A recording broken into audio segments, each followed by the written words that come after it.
قارون زمین میں دھنس گیا۔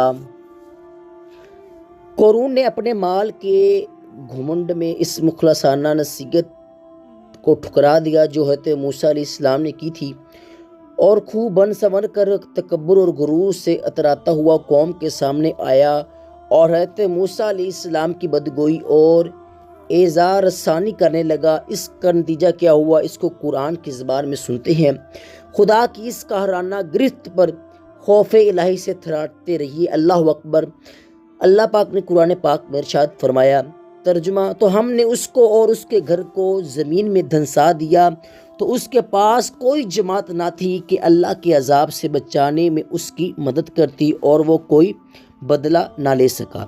اب اس عبرتناک واقعے سے ہمیں یہ درس ملتا ہے کہ اگر اللہ تعالیٰ مال و دولت عطا فرمائے تو اس فرض کو لازم جانے کہ اپنے اموال کی زکوٰۃ ادا کرتا رہے، اور ہرگز اپنے مال و دولت پر غرور اور گھمنڈ کر کے نہ اترائے، کیونکہ اللہ تعالیٰ ہی دیتا ہے اور جب چاہتا ہے پل بھر میں دولت چھین بھی لیتا ہے۔